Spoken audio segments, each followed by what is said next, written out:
We have officially reached the surds in our paper. And to start simplifying this surd expression, we need to use surd law 1, which states if I'm multiplying two separate square roots, I can combine them into one big square root and multiply the contents of what used to be in both of them. Just remember brackets when you do this step.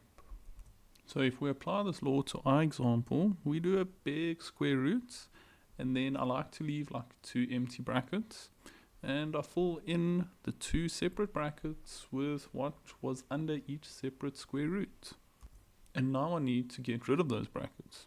And to get rid of those brackets, the magic word is FOIL. We're going to FOIL those brackets out, my chana beans. And let's start off with that process. So we're going to keep a long square root there. The first two terms, a times a, will just give me that a squared over there.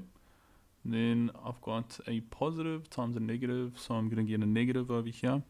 And then I kind of just glue a to the front of the root like this.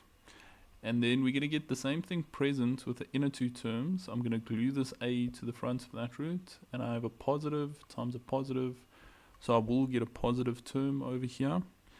And like we said, we're going to glue a to that root. Now, if you recognize the dots, you could have saved yourself a bit of time. These two terms are going to cancel in the next step. Okay, and then lastly, we're going to get that root times the root, and it is going to be a minus because I've got a positive times a negative. And now we're going to work on simplifying this. So to start simplifying here, we're going to keep the square root. That a squared is going to stay behind. And then these two terms cancel, as we discussed earlier. And then over here, I'm going to have a minus because I just keep that minus there. And then can you see that these are exactly the same? So another way of writing that is basically you can take that entity and you can square it. And then this square cancels with this square root, and we just left with that 2a minus 1 in a bracket. And then next thing is next. We need to distribute this negative in. So let's grab it and distribute it quick. We're just going to get a sign change happening there. So minus 2a plus 1. Now we're going to work on factorizing this trinomial to hopefully cancel out the square root. And I'm just going to move the trinomial here to start off that process. To start off that process, I need to look at the factors of 1. So 1 is a prime number, I suppose. No, it's not a prime number. 2 is the first prime number. Sorry, I'm digressing here. Okay, 1 times 1 is 1. Okay, we need to add or subtract those to get negative 2. And to get that negative 2, I'm going to have to say minus 1, minus 1.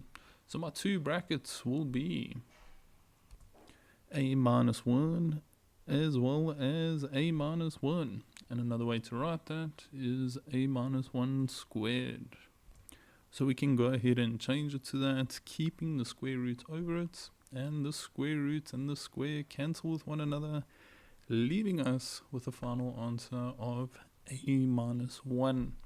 And let's have a look where the 4 marks come from. Your first mark comes from the single surd, second mark comes from the quadratic expression, third mark correct factors, and your last mark is the correct answer. Okay, welcome to your challenge round with surds. Now it's quite difficult to see what to do with this question, so I'm going to show you how to cope with it. So what we're going to need to do is divide both sides by this 1 minus root 2 so that it takes us to this. These are going to cancel, and we're just going to be left with x plus y root z equals this massive expression. Now the reason I wanted to do this is so I could rationalize the denominator. It takes me to a space where I'm familiar. And to start off that process, I'm going to wrap the top here in brackets, wrap the bottom in brackets. And then I look at the bottom and I multiply it by that, but with the opposite sign, the conjugate. And whatever I multiply the bottom by, I've got to multiply the top by that very same thing. So in summary, we wanted to divide by that so that we could go back to a place we're familiar and rationalize the denominator. Okay, now we're going to start rationalizing the denominator, and to get rid of these brackets, your magic word is FOIL. So we're going to FOIL the top and FOIL the bottom separately. Okay, so let's speed run this foiling quickly. Minus 3 times 1 gives me this minus 3 over here. Minus 3 times root 2 gives me minus 3 root 2. Root 2 times 1 just gives me plus root 2. And then root 2 times root 2 is the square root of 4, which is just 2. So I'm going to get a plus 2 at the end here. 1 times 1 will just give me this 1 over here. And then 1 times root 2 is just plus root 2. And then minus root 2 times 1 is minus root 2.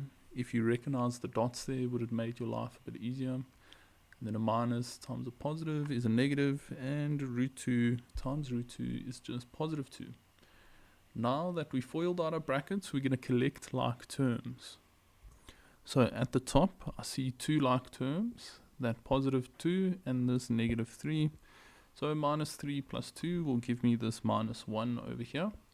And then I see a couple more like terms on the top. Both of these have like kind of a base of root 2. So minus 3 root 2 plus 1 root 2 will give me this minus 2 root 2. And then at the bottom, as we discussed in the previous step, these two guys are going to cancel. And then I've got like terms with that 1 and minus 2. 1 minus 2 will give me negative 1. So now that we are left with this, it is quite straightforward to simplify. I'm going to split it up. So I'll put the first term on top over the bottom. And then I'm going to put the second term on top over the bottom here. And then a minus divided by a minus will give me a positive. So I get positive 1 over there. And then a minus divided by a minus will give me another positive.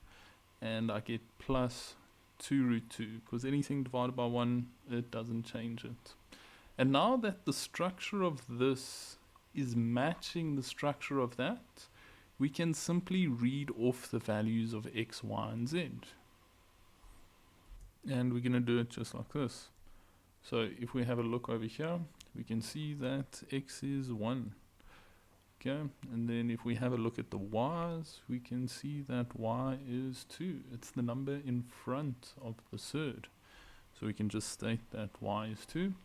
And then z is the number inside of the surd, so we can simply read off that z is 2. And then we're going to have a look where the 4 marks come from. Your first mark comes from isolating those variables. Second mark comes from the simplification after foiling. Third mark comes from the simplification into this. And your last mark comes from all 3 final answers.